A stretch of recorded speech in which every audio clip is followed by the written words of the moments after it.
but apparently the young people are being trained to have the attention span of about 16 seconds. Now, as a result, sadly, some so-called pastors, and they're not pastors, have said that we now need to limit our sermons to about 15 minutes. Wrong. Church is not for the culture. Church is for those who are believers, and if non-believers want to show up and listen, they're welcome to do so. But the church is a training ground. It's supposed to be where we go, the New Testament fellowship. Church isn't where we go to. We are the church. The New Testament fellowship is supposed to be where we go, in part, to be encouraged and to be taught with people using their various spiritual gifts. And it usually isn't supposed to be one guy over and over, but a collection of elders or overseers to teach. But we should all be our own, really, instructor as we read and as we study. And now we're told we need to limit the sermons to 15 minutes? No. That's why I teach an hour on Sunday nights. We have a lot to learn, your host included, and we need to know it now more than ever. So I hope you're busy reading. Maybe start by ordering the Genesis Flood or watching last night's series at worldviewtube.com. Take care.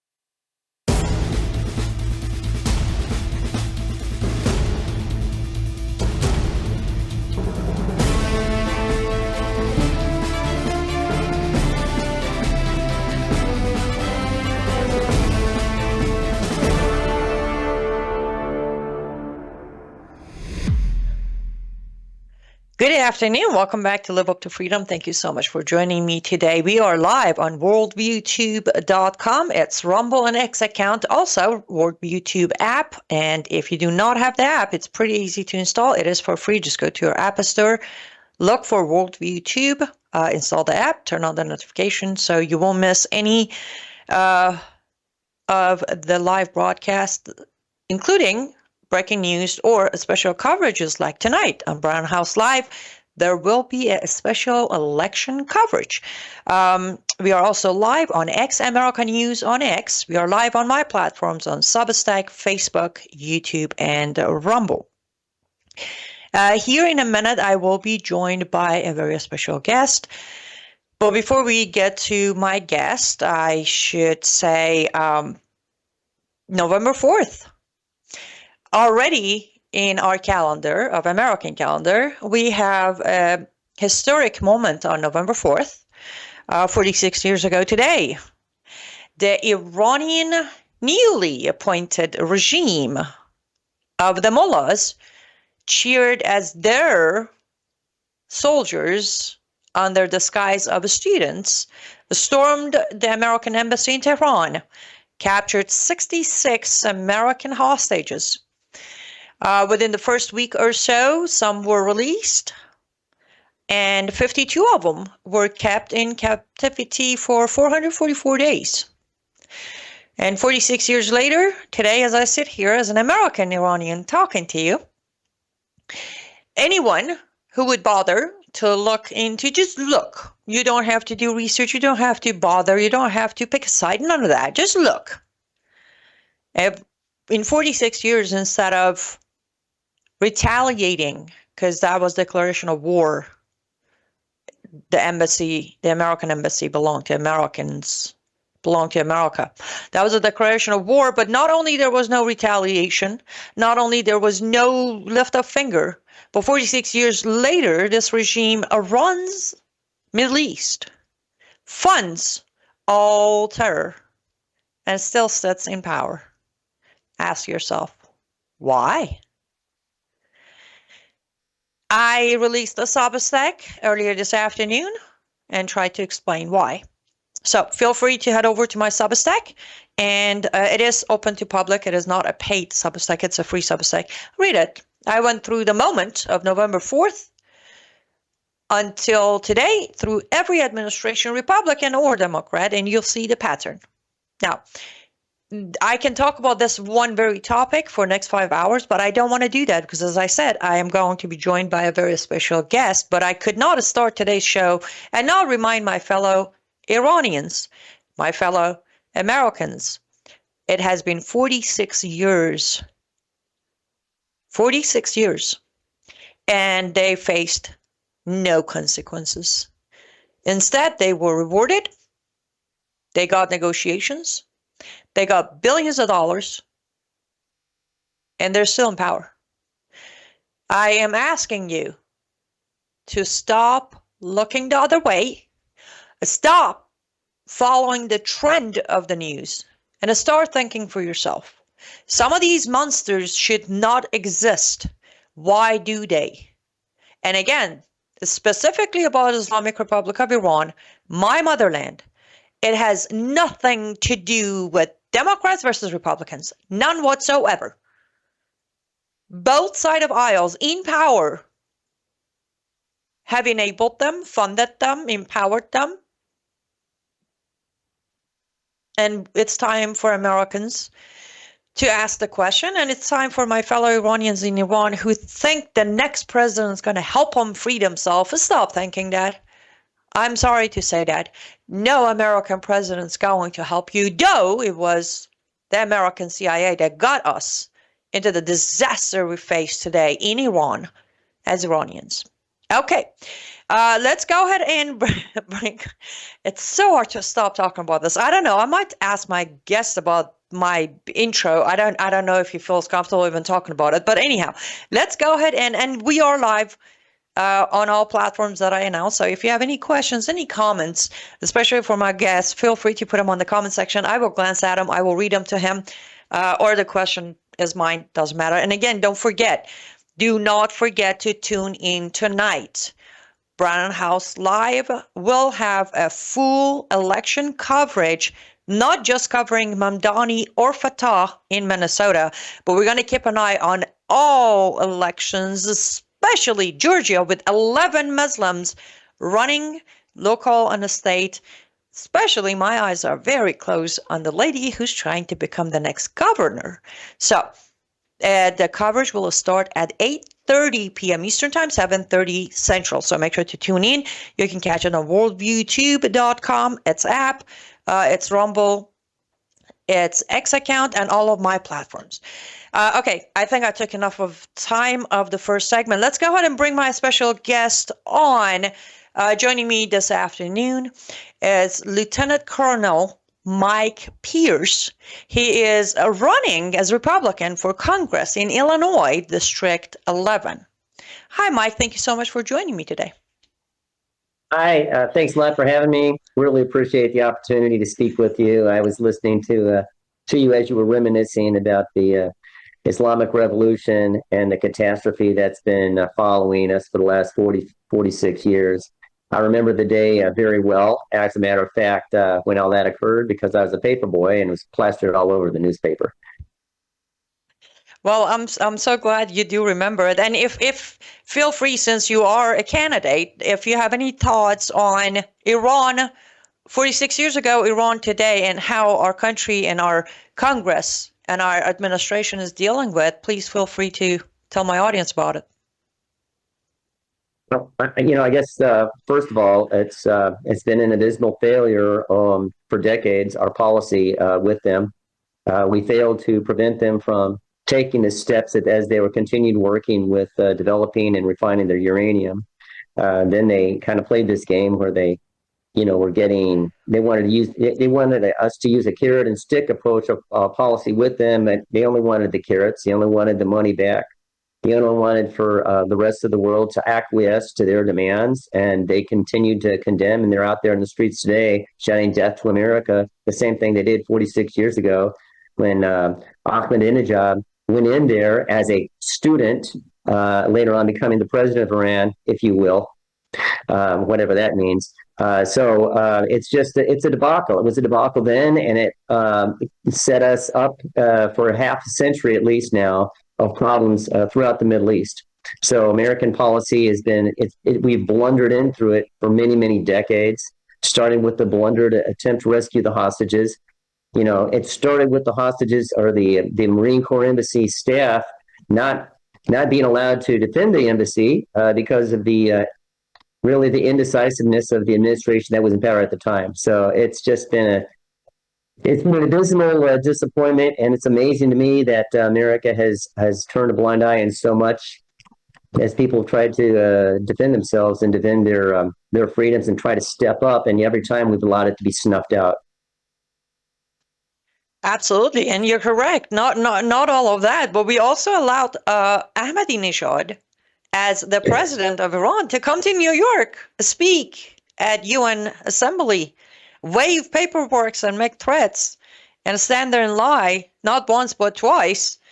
And from there, it became a pattern because we also allowed other presidents of Iran, including Raisi, who's now dead due to supposedly a helicopter crash, but he showed up while under personal sanction by the government of US. He still came to New York and gave his speech, waved Qasem Soleimani's picture as making direct threats to President Trump, and then he was escorted nicely into Costco and Sam's Club and made his purchases to take back home.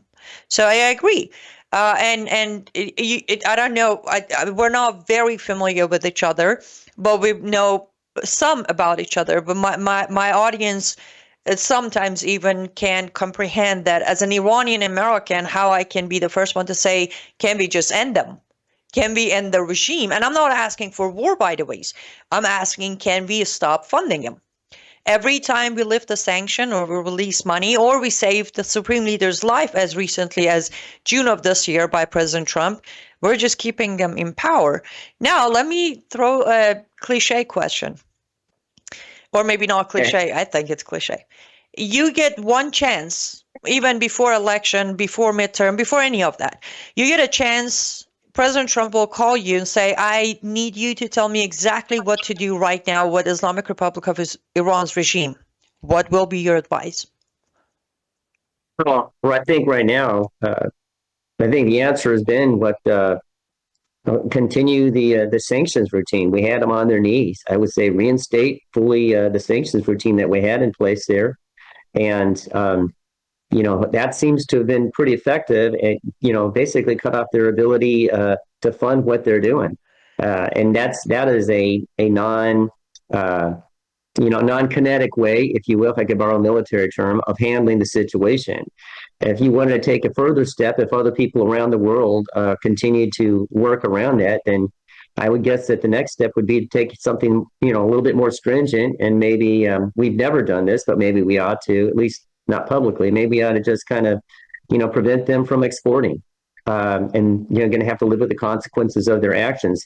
Instead of let them threaten what's going to happen in the Persian Gulf, maybe we threaten them on what's going to happen in the Persian Gulf to them. There's a reason why we got carrier strike groups. And they've been working, surreptitiously around the world. So I think, number one, reinstate fully the sanctions against them. Take apart their money. They've got terrible drought going on over there. They've got imbalances of power. They're kind of on vapors in terms of what they've got and able to keep going. So the regime will get toppled if we allow the economic pressure to continue to build. And we were probably getting close to it a few years ago until, the Biden administration changed direction, and this is where we are. So, and just as a point of note, my son was actually sent over to Iraq just a few weeks after that Soleimani hit. And so, all of this stuff actually has affected my family. I was actually looking for ways to go and be stationed by where he was stationed at when he went over there, because I was a contractor at the European Command headquarters during that time. So I'm not just talking off the top of my head. This affects our family personally, as I'm sure it affects your family. We know what this is about. We know the stakes, and we know how people's lives are affected in second and third term ways that most people have no idea about. They just ran to some far off place, but it does hit home. So I applaud you for standing up for your homeland, and I wish for freedom for your people as well. The Persians were a great people. I appreciate that. Yes. And what is left of their existence and what is left of our culture is still, I believe, it could still make a difference in human society altogether, just like during Cyrus the Great, civilization was growing. He wrote the first Declaration of Human Rights. During Pahlavi dynasty, Middle East was at its most possible peace ever existing in Middle East, and he was becoming a stronger ally to America than even Israel. So yes, there is a way, Yeah. but It's there is it's amazing to me. It's amazing to me. Pardon, I'm sorry. It's just amazing to me that we let that happen in just a couple of years. You know, we lost Iran, one of our strongest allies in the Middle East, as you just said. And by the way, at that time they were actually allied with Israel. We lost Nicaragua. I'm not saying that the Somoza regime then in Nicaragua was a great regime, but now 46 years, like almost 46 years later as well, you got the Sandinistas still in power. So one autocratic regime replaced another, except this was a communist regime. You know that, and we lost the Panama Canal. I mean, it's been one, and that sadly that administration caused a series of catastrophes in both our own hemisphere and over in the Middle East. I mean, it's amazing what one person can make a difference. absolutely either positive or negative. Guys, don't go anywhere. We're going to take our first ad break, and then when we come back, I promise you, I'm going to dive into all the details you want to know about Mike and his background and his campaign. We'll be right back.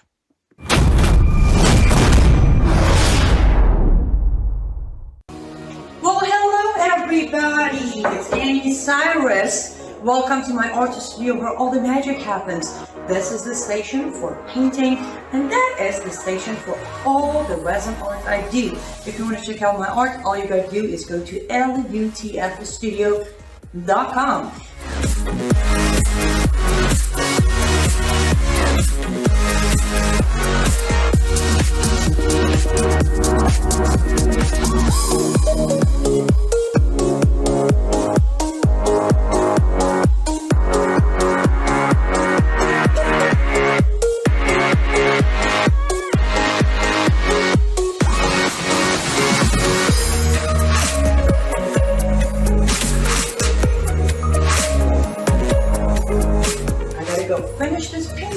But I'm sure, or at least I hope, I'll see you at lutfstudio.com.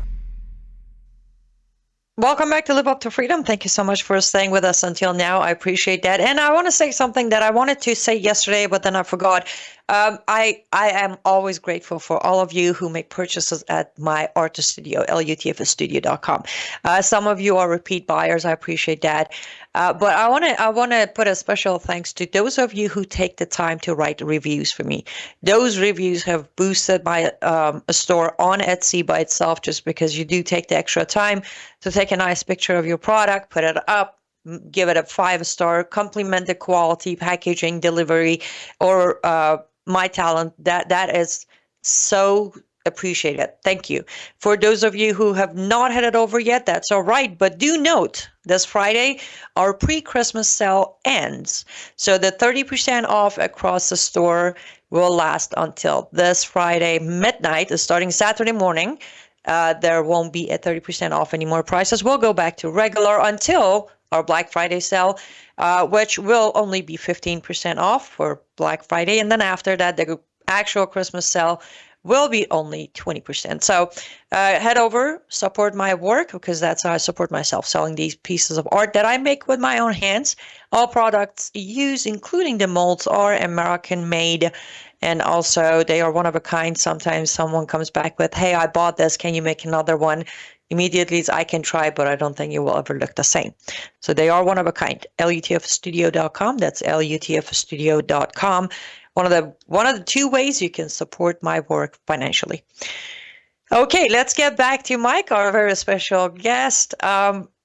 Mike, I since we are in Middle East, I know I said we're going to get to your background and know all about you, but since we're in Middle East, let's just touch the Middle East, close the Middle East case, and then we come home here and talk about your background, your credentials, and your campaign. Where are you with current situation of how United States of America is handling Syria and its new leader, the man that we wanted, hunted, and put a $10 million bounty on, Jelani, also known as al-Shura? Yeah, it's interesting to me. I guess right now we've taken a wait and see pragmatic approach to dealing with Syria. Number one, Syria in its current form is a much more weakened and unsure Syria. It's different than under the Assad regime. So I think that the United States is kind of giving him the opportunity to kind of find his footing, and I think the Israelis are allowing that as well. I think, story behind the story is they're probably working together on this to see where things go with this. He may have used his roots with trying to as a terrorist fighter, but also perhaps they're using that as a way of establishing a kind of a neutral or friendly regime. And at this point, it seems like they're working in that direction. So I think the U.S. is taking a cautionary approach. However, we don't want to weaken Syria to the extent that it allows Turkey to just simply move into Syria. There's a lot of there's so many factions just within that area, because Syria, like a lot of other places, has multiple ethnic groups and Asian religion groups. So you got the Druze, you got the Shia, you've got the Alawite minority, and then you got the Turks who are Sunni, and so they're chomping at the bit to go in there. So I think the U.S. is taking a cautionary approach and trying to see how much of a footing that the new regime is able to, how well it's able to stand on its own 2 feet. And then if they get out of line, I mean, as the Israelis have already demonstrated, they'll stand up for the rights of some of the ethnic minorities there, like they did with the Druze just a few weeks ago. And I'm sure that's continuing to go on. If you would allow me to play opposition here. So number one question is, what makes a convicted Islamist jihadist with blood of innocent Christians and Druzes and Shias on his hands, what makes him go from, we want him and we will pay $10 million for information that leads to capturing him, to, okay, here's a nice suit, wear it, and we're going to give you a minute to find your grip and run a country? What did I miss? It has to do with, I think you hit the nail on the head. I mean, look, he's not a savory fellow. I don't think anybody's going in there with rose-colored glasses. I think that part of it has to do with, who are the other people and the other players that are in the area, and what kind of opportunity does it bring? And clearly, I think that for those people who understand a little bit about the situation in Syria, the reason why the Assad regime was holding on is because they were a group of people who were in the minority that were running the country, and the Alawite, and so that's why they had to take drastic measures. And it's been an ongoing civil war for 10 to 15 years, where there's an actual war going on, plus all of the other repressive measures that have been going on throughout, Assad and his father's regimes. So I think that he may not be what we don't necessarily want, but he's someone who's emerged at the top of the group who are now in charge of the country. And so we do have to be careful that we don't get ourselves caught up in yet another struggle with another wrong side, or a skeptical side, such as we did with Iraq and even Afghanistan, for the last 20 years. I mean, we've been involved in these wars and the intrigues that have been going on well over 50 to 60 years. So I think at some point we have to take a look at it and say, where does America's strategic interests lie at a time when we've got a lot of challenges starting around in our own hemisphere? And also on balance, we have to take a look at the challenges that are going on in Asia as well as those in Europe. So I think probably, and I'm not the expert. I've worked around a few experts, but I would say that I'm guessing is that they're fairly confident that the Israelis at this point would be able to contain any information or any kind of challenges that would come up, and that keeps everybody in check. And I think the Israelis have taken appropriate measures to be supportive of both the Druze, and I think they're probably going to stand up for the Christians as best that they can. And it's still a convoluted, complex issue over there. But we've got some major issues that U.S. has to actually have a little bit of focus on, and you can't be everywhere. We've already learned that. Right. Well, so I would also go with this part is not the opposition part, more of information part. So I think from point of view of United States, I think America could have given him a chance to find his grip and give him a minute to prove himself without lifting all sanctions. We don't have to do that. We could keep some of the sanctions just as a leverage of, hey, if you miss a step, we're going to reinforce all of them. We're going to lift 2, 3 of them. We're going to lift the remaining 4. But we didn't have to go all clean, lift all sanctions, allow Saudi Arabia to pay off all the debt of Syria. And as of right now, as I speak to you, this morning I reported Islamic Republic of Iran already sent yesterday. They sent their military generals, 2 of them, to Damascus because they're going to start military collaboration between Syria and Iran again. So there you have it. Iran's stepping in, and Turkey already sent the first batch of weapons to regroup for Syrian military last week. So it doesn't look like we're really, and by the way, for the record, my audience now, without being a Jew, I'm by far the strongest supporter of Israel, but I don't think Israel has any plan on how to handle when Syria blows up again, considering it's already handling Hezbollah, Houthis, Hamas, half ceasefire, half not ceasefire with Hamas. I strongly believe we have made a very dangerous step, especially, again, lifting all sanctions, freeing his hands to whatever he wants to do. As of Assad topple day, which was December of 2024, we all knew that Syria was another failed project of Western empires, but looks like we're making that failure, doubling down on the failure by giving the new guy, convicted new guy, more room than we should. Yeah, I think that sometimes, if you really comes down to it, I was not surprised to see that the Russians are going to cozy back up to him. I think the Iranians are going to cozy back up to him. And it's because when people come in, there's immediately there's a retrenchment, and people have to start to make compromises, and then the next thing you know, people are slipping in. One of the problems that we have in our foreign policy, I think, is that sometimes we've publicly we try to take steps to try and rehabilitate the image of different people and different regimes, and that maybe that hasn't always worked out. And if indeed the Iranians are retrenching themselves back into trying to get a grip in there in Syria, well, part of the problem that they've had is that they were putting all of their eggs in the basket of Syria and Hezbollah and Lebanon, and using them as their proxies and ways to keep themselves in a better position, to kind of use them as the front people. But now that regime in Syria has basically been wiped out under Assad, and now you've got another regime that's in there. They're sure they're going to try. However, I think that they've been sufficiently weakened, but it's always they're always trying to come back in and take power or find their little ways of, they're just kind of like little moles, digging under the new platforms that people are trying to build. And so that sounds exactly what you're talking about there. I don't think that we should be cozying up to the regime. I'll certainly tell you that.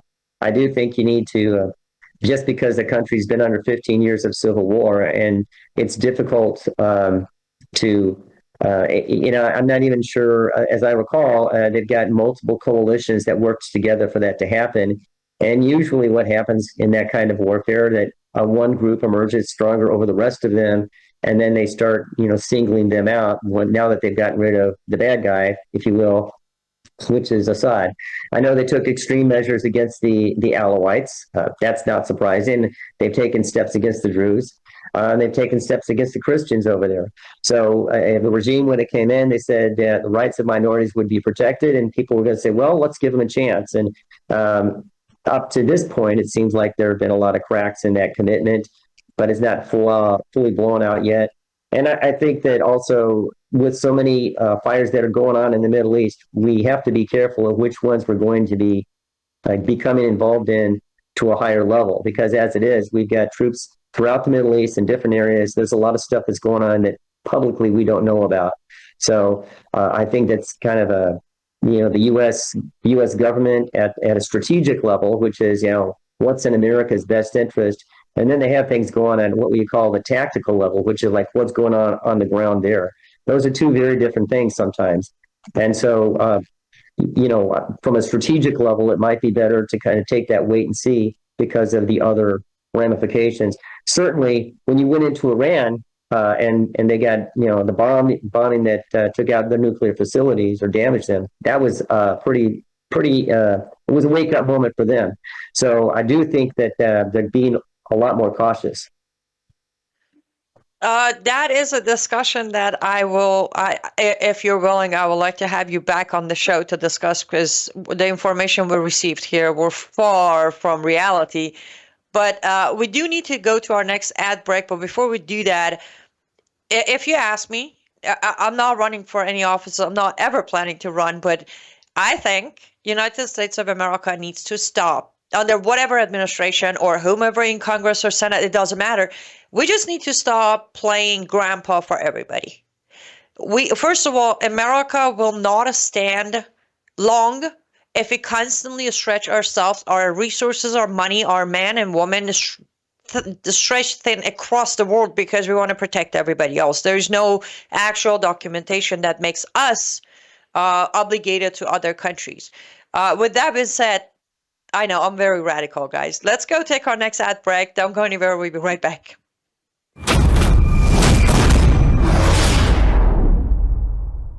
Hello, I'm Brandon House. I want to thank you for all your support at wvwfoundation.com that helps make possible pushing out 24/7 content for free. Without your support, we'd have to put it all behind a paywall. But thanks to you and your support through our foundation, we're able to push it out for free as a broadcast service and broadcast ministry of WVW Foundation. Please consider going there and setting up an automatic monthly contribution, or go there and make an occasional contribution. If you prefer to support us through the mail, you'll find our mailing address there at wvwfoundation.com. You can also call and make your contribution over the phone by calling 901-825-0652. That's 901-825-0652. Again, all these details are available at wvwfoundation.com. Thank you for your support as we try to help people around the world understand the times through the lens of a Christian worldview. Welcome back to Live Up to Freedom. Thank you so much for staying with us until now. And I say this on every show, so let me say it again. Please do support Worldview Tube. Literally, the last network that has not kicked me to the curb yet. As most of you who followed me for the last 10 years, I was on other networks, and one by one, I was kicked out because of what I say, the way I say it, no filter, whatever the excuse. But support Worldview Tube. So selfishly, at least, I can continue having a platform. And everybody else, it's not just Brandon or me. There are other shows in different ways informing their audience. www.foundation.com. It is end of the year. Come on. I know a lot of us are looking for end of the year giving, and this would be a fantastic cause to support. www.foundation.com. Make your tax-deductible donations and support Worldview Tube, Brian House, and myself and rest of the hosts who are doing our best over here to inform you of the truth, facts, regardless of our feelings about them. Let's bring Mike back on. Okay, I will keep the promise I made on last segment. Mike, go ahead and tell me and my audience a little bit about, because I know, first of all, thank you for your service. I know you are not just running for Congress today because one day you woke up and realized it's fun to do. I know you've seen things, you've been there, you fought for this country in combat, and we'll get to why now going for Congress, but I would like my audience to know your background, your sacrifices, and your experience when it comes to protecting this beautiful nation. Thank you. I guess the reason I guess I'll go to the background. My background's I grew up in Illinois throughout this 11th district, which is a very gerrymandered district, like they've been talking about. And I went in after college I enlisted and was a chaplain assistant when I started. And then I went to officer candidate school after about 2 years in the Army. And then I became a signal officer. And then I had various levels of command, platoon as a platoon leader, as executive officer, company commander, and then I was a staff officer for several years. And I worked at every different level, from company, battalion, brigade, up to the U.S. Army Europe level, and then eventually at the European Command headquarters, and different staff, assignments.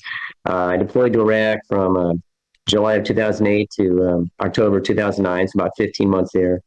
5 overseas tours. Really, I was a fly on the wall of a lot of things. I didn't do anything particularly, courageous or anything like that. I worked at a combat training center for 3 years. So I did a lot of field time, took care of soldiers, loved my country, and I served. And after I retired as a major, I continued to fight, trying to get my last promotion against the Army because they had messed up. So finally won that fight this year. And then after I retired, I continued working as a military contractor for another 12 years. And then, so that's kind of my background. I have 3 daughters. I have 2 granddaughters. My son is in the Army right now, and I have a grandson. And this is what he looks like. If you take a look at me, only he doesn't have quite as much fuzz on the face. So, yeah. So I'm. Well, could I interrupt you for 1 second? I appreciate that you are being humble, but you did, just on that topic, I'm sure in other areas of your life you have been courageous, but just signing that paper to enlist is courageous. It takes courage. We have many people who would not even entertain the idea. They would not even touch the idea. So I appreciate your comment, down-to-earth comment, but I just wanted to say, from my humble opinion, that takes courage. Committing to possibly giving your life for this country is plenty courage. And for that, I thank you. Go ahead. Yeah, thank you. So, I guess maybe I didn't. I would say this, that I did write a book on emergent leadership during crisis while I was actually deployed in Iraq. And I had an opportunity to write about the World War II veterans who were at Normandy and D-Day. I worked for the Department of Defense's chief of all of the commemorations in Europe for 60. Been about 25 to 30 countries, and a lot of it was on either a deployment type of activity, or it was something related to the business at hand. So, and I've been to places I've been to the country of Georgia several times. I've been to Armenia several times. I've been a few miles away from the Russian war zones. I've been to Turkey.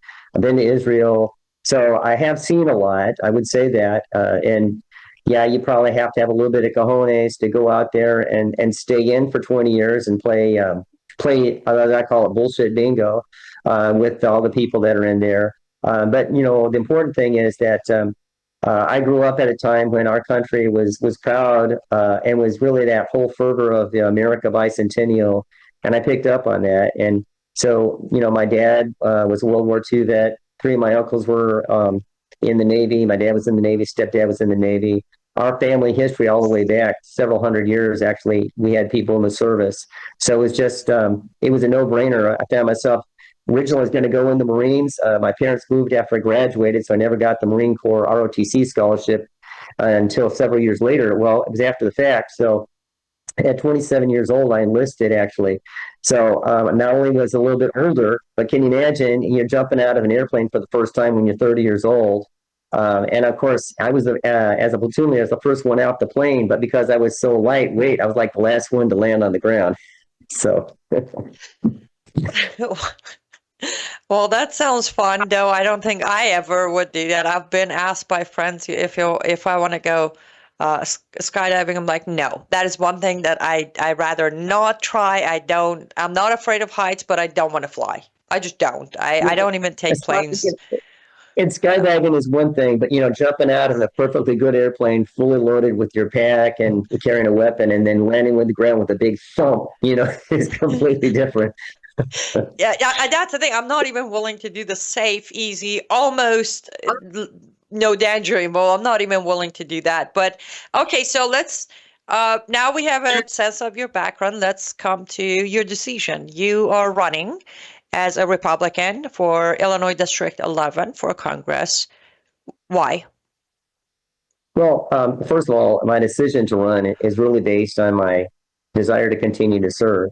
I've got a lot of skills that I've acquired over the years, a long career of service in on behalf of the people of our country. I'm grateful to our country for the opportunities given to me. And I want to help make it possible for others to be able to follow in those footsteps and to have a great life as well. A life of service to me is, it's just, I guess it's something that I made a commitment to a long time ago. It's also personal because there's so many issues that affect my family and those that I love. Whether it's our disabled, our people on Social Security, our veterans. So I guess, and I also hate to see my state losing, this lost 30% of its power in the national stage in terms of congressional support, because we used to have 24 representatives in Congress at one point. Illinois is down to 17, going to 16. Because of population loss, because of an unfriendly business climate, extremely high taxes, extremely high cost of living, and some of the extra social experimentation that people are just sick of. So I'm just trying to bring some common sense back. So maybe my kids will want to have a place to stay, that they have a chance at the American dream, and to make it possible for just the regular people to go out and make a life and to to capture that American dream. So it's about sacrifice still. It's about serving my country. Absolutely. And I don't know if you know this or not, Mike, but my life in America also started in Illinois. All of my documentation, my Social Security, my I-94, everything is issued from Illinois. I was in Chicago when I came to America for about 14, 15 months, and then I moved away. And whenever I come back, I normally come back once or twice a year for speaking engagements. And I kept watching and I'm like, I don't recognize you. I don't recognize you, especially Chicago, where I was at and I come back to. So I agree that some states, but especially Illinois, does need some help to save itself from itself, basically. But if you would allow me to, on the closing of this segment, I will be a little more blunt than most people would be, and I will ask a question that I want to ask, and it's not to disrespect you or your decision. It's really a question. Let's say you run a successful campaign, Lord willing, part of his plan, you win, you become Congressman Pierce of District 11. How much can you by yourself do to make the change you need? Or is this where you're counting on others like-minded like you to help you make it happen? Well, I think it's a great question. And, I thought about it a lot. Number one, I don't think I'm alone in this. I take this completely as a team approach. So that's number one, that's a difference. It's not the Mike Pierce show, okay? This is about our district, about the people of this district and our state. I believe there's other people in this state at multiple levels of different types of government levels who are out there who want to bring business back, who want to make a difference. And so I will work freely, and I do work very well with people of all stripes, if you will. And I think if we get back to the spirit of cooperation, of trying to work on behalf of the citizens of our state for the long-term good of the state, because at the congressional level, I can work on helping to bring infrastructure, redevelop our infrastructure here in Illinois, which we're going to need because we're going to attract industry back. We need to maintain our infrastructure. And that's one thing which has been affected by the loss of all these people in the revenue.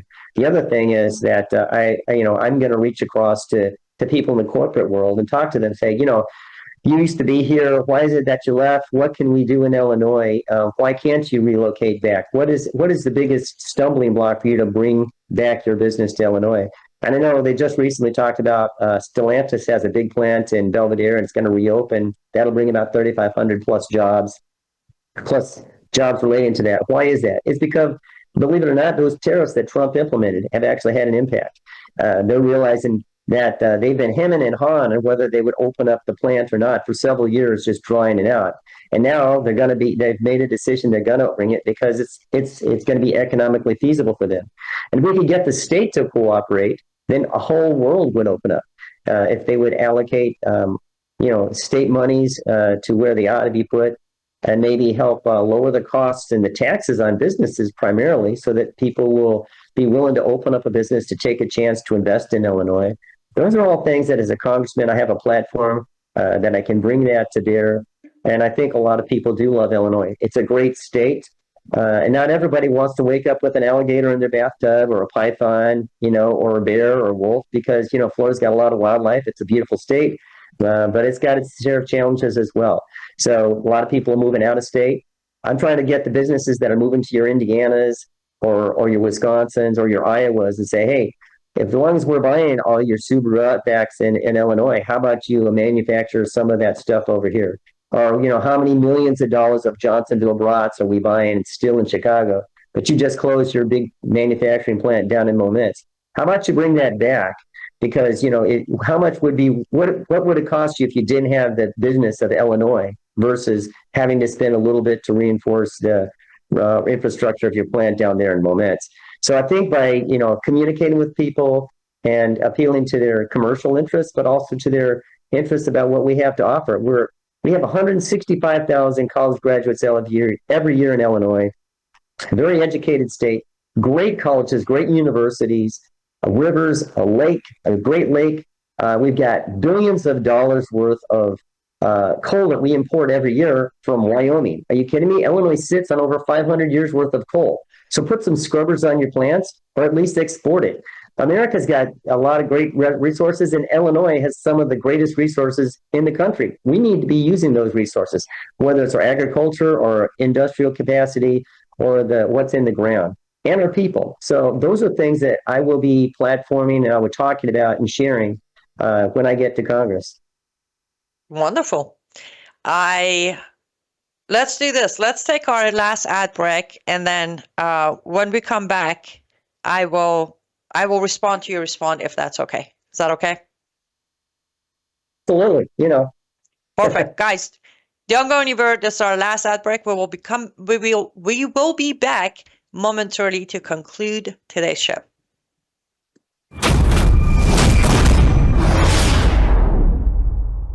You woke up with a sore throat and a low-grade fever. You know you are getting sick, so here's your choices. You can get sicker and miss work, try to see a doctor this week, or sit hours in a crowded waiting room at urgent care. I have a smarter option for you. Open your medical emergency kit. Match your symptoms to doctor-recommended prescription in your booklet and take the right meds now and get well faster. This is not a first aid kit. It's like having an urgent care in your home. It includes doctor-prescribed medications to treat over 39 medical issues like respiratory infections, strep throat, pneumonia, UTIs, and more. No waiting to see the doctor and no standing in line at the pharmacy. It's right here. Every home should have at least one medical emergency kit, and here's how to order. Go to worldviewhealthcare.com. Your kit to treat dozens of common and serious illnesses is rushed to your door. worldviewhealthcare.com. That's worldviewhealthcare.com. The emergency kit available at worldviewhealthcare.com. Make sure you don't have to go to urgent care. I got pneumonia. I didn't have to go. I took this last year. Stayed at home, went to bed. Welcome back to Live Up to Freedom. Thank you so much for staying with us until now. I hope you have enjoyed this conversation and discussion as much as I have. And make sure you don't have to be in that district. Okay. You can be anywhere in America. What you could do for your own information and for at least a model copy, go to Mike Pierce's website. I believe it's votepierce4congress.com. We'll double check with him in a minute. Go through the website, read through the issues, get to know him. Support him however you can. Now, if you're in his district, it's easier to support. If you're not, it might be a little harder, but that's okay. He's doing a lot of heavy lifting. You can do a little bit as well. Did I get your website correct, Mike? Yes, you certainly did. Yeah, it's votepierce4congress.com. And I also have a Facebook, LTC RET Michael Pierce for Congress. So we're out there, and I would just say this: I'm self-funded for the most part. So I'm not beholden to anybody in the establishment. I'm kind of the grassroots guy, and I like that. I've always been the underdog, and I'm carrying our issues though. And I think that's what's really important. And, the fact that you've got the platform and you're putting me on the show shows that we're not alone, that we all have to reinforce and support each other. And we have to speak truth to power, as they say. Yes, that was the response. I wanted to make sure I have enough of seconds to respond. I was hoping you would answer the way you did. However, at the same time, I watch many candidates who you ask, is it you alone? Or are you counting on other? And they're like, with me and my platform and my campaign, the world's going to be a better place. You're like, okay, I see where you're going with that. Unfortunately, majority of candidates are just counting. They are the brilliant mind behind it, and they got this, and vote for me because I can do it. It was very delightful to hear you say you're counting on the team, on the businesses and the corporation and the residents and the people and the, neighbors and everybody. Because I do believe, Mike, one of the biggest things we're suffering today in America, I had a wonderful guest yesterday. We were discussing the crisis of America, cultural crisis of America. It's part of it. We're at a point that everybody wants to be the leader. Nobody wants to be the follower. Everybody knows better, but nobody knows much. And instead of uniting, and as you said, backing each other up, supporting each other, it's the fact of, well, if I come help you, then it might take away from me, without me having to be too brutally honest about it. So I'm very glad that is your mindset. And because we're on our very last segment of about 9 minutes left, would it be okay if I just throw a couple of issues at you one at a time? Give me a one sentence or short answer on where your stand is when it comes to that specific issue inside America. Can we do that? A quick couple of fire. Absolutely. Sure. Immigration. Yeah. I mean, immigration, I think up until a few years ago, there's a lot of discussion about people who had been there and gradually over time had come in. But when they open up the floodgates, it's just a non-negotiable right now. We got to seal that border. We got to get as many of the criminal aliens off of the street, and they're illegal aliens is what they are. They've been given multiple opportunities to go back. And I do think that we need to take a look at how people have something to offer America, that may be the way that they can legally get into the system and become American citizens. But that's not what's been happening. We've got people who've been coming in to undermine the system. It's dangerous for them. It's dangerous for people. So we need to fix that. And the biggest step has been taken by shutting down the border. The other thing is that we've got, we got people being picked up by ICE, and some people are critical of that. But let me ask you this: what is an acceptable number for them on the number of Americans who are killed by illegal aliens in their state? I think that's the number they need to be asking. Is it 1%, 2%? So it's a harsh reality, but we need to get this fixed. And sometimes it calls for stringent measures. So yeah, solid. Okay, zooming in, legal, allowed, proper channels like mine, immigration. I proposed this idea a few days ago when President Trump capped the annual to $7,500 per year. I proposed the idea of, as an immigrant myself, for next 5 years, the cap should be 0 until we figure out the cracks inside our own immigration system. Do you think I'm being radical? I don't know if that's radical. I think that it's something where a moratorium, if you will, on immigration into the United States to allow the full assimilation of the people that are here and to kind of tone things down a little bit. And what's happened is it has overloaded the system. So maybe a moratorium of several years is a good idea. It's not saying you can never come to America. You're saying, hey, let's just hold off. Let's let our systems catch up. Because a lot of the people, we already saw, I'm sure you've been aware of this, a lot of people who are, whether they're illegal immigrants or regular immigrants who've come through the system are on our benefit systems, whether it's SNAP or welfare. And so we need to take a look at that because we're actually impacting Americans who were in dire need prior to 2021. What about those people? My brother's on disability.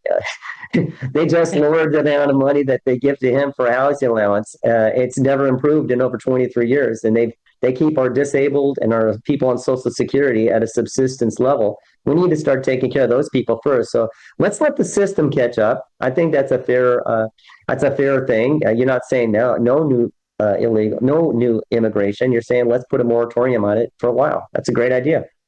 Well, thank you. Now, feel free to use it if you like to. But here's my other.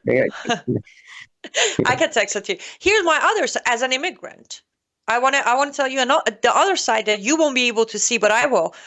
Mike, I feel like we have handed out paperwork like candy. That when I was coming to America, it was a whole going to America feeling. When I became a citizen, I was running. I left that building with my paperwork just running. I didn't know where I'm running to. It was opposite direction of my car. I was just running because I feel like we have handed it like candy so much that the appreciation have dropped. If somebody understand that we are going to clean house, reorder all of our immigration status and laws back to original, when they receive the paperwork, they will rush into the country to become the next me. And I'm sorry, I'm not tooting my own horn, but everybody can testify. I'm a good, successful story of an immigrant. I feel like we're losing that because we're giving way too much of this. It's not a right. We have turned it into a right. It's a privilege. Let's take it back into a privilege status by holding off for a couple of years, cleaning house, take care of inside, while those outside will again appreciate that visa to come in. I think for the most part, the only exceptions to that, I would say, were people who are being politically persecuted, such as people who are like from Iran, people from countries where there's known persecution going on, and we should still live up to those kind of humanitarian issues. And I know that those people are grateful. It's the people who are coming in here as economic immigrants who maybe they're not wealthy, but they know that it's easier over here. And also, we have to take a look at why so much immigration has been occurring. Because let's face it, if we're going to have a deeper conversation, America has been an apartheid relief valve for a lot of countries. Let's just face it, whether it's whether it's for the criminals or if it's for people who have a white minority and running that country, and they're trying to get people who are native to that country out of there. And so America has been the relief valve for a lot of other regimes as they try to maintain power in the world. So we need to take a look at that and those kinds of causes. But certainly, I think the fact that you're as an immigrant, as somebody who's done it the right way, and so many other wonderful people who are out there, we're all immigrants, all of us. I mean, I could say, well, my family probably not really so because they were here fairly earlier. They're called something else. They're called colonialists or whatever. But the bottom line is that people who are new to America, they love America. They want to be America. And that's what this is all about. That's what America's about. Our culture. We have an American culture. We're not an ethnicity. We don't all look the same, but we have the same culture. So if I'm and I learned this in the military serving overseas, everybody's American. And so we're like, there's a bond that we share, this love of freedom, this adventurism, this willingness to fight for what it takes. I was just listening to a quick, there's a huge attack by the Ottoman Empire on a fortress in Hungary. Only a couple of thousand people versus thousands and thousands of Ottoman soldiers. And they held on and they fought. And why did they fight? Because they're fighting for their way of life. And in Switzerland, a long time ago, a bunch of peasants fought against the Austrians as they were coming in there. And they slaughtered them. They won the battle. Why? Because they're fighting for freedom. So when you fight for freedom, freedom does have a different taste than it's just handed to you. So God bless America, and God bless people who want to be a part of that. But they truly need to be part of it. Yes, thank you. I have that argument, and we literally have 1 minute left. I feel like would it be possible for you to come back so we can actually continue? I feel like so much more we can talk about, and we run out of time. Would it be okay if you come back for part 2, Mike? I would love it. You seem like a very engaging person. I'm just honored that I got to be on your podcast today, and it was a short time. And thank you so much. It's great talking to you, and I really recognize a kindred spirit of somebody who's out there not afraid to share their beliefs. So thank you for what you do. Absolutely. Annie. I will reach out to you. Of course, I will be seeing you tonight on our live coverage on Brown House Live for sure. But I will reach out to reschedule you to come back. And I can see my audience have questions and comments for you that I didn't even get to. But make sure, everybody, make sure, vote Pierce for number 4 Congress.com, correct?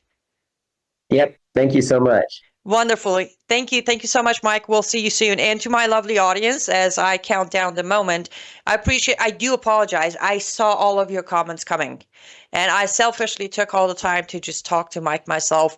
I wasn't expecting anything specific, but I wasn't sure, I don't do good with candidates.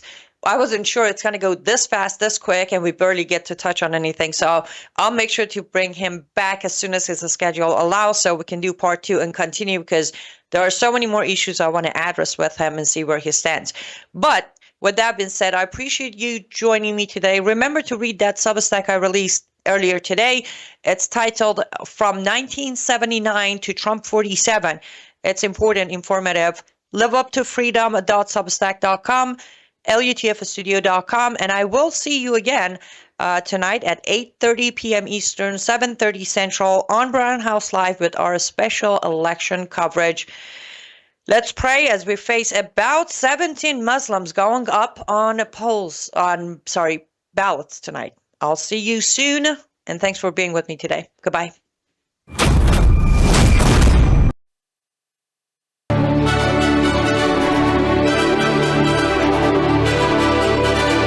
This is Brannon House Live. Whether the issue is law, science, economics, history, family, social issues, education, religion, government, or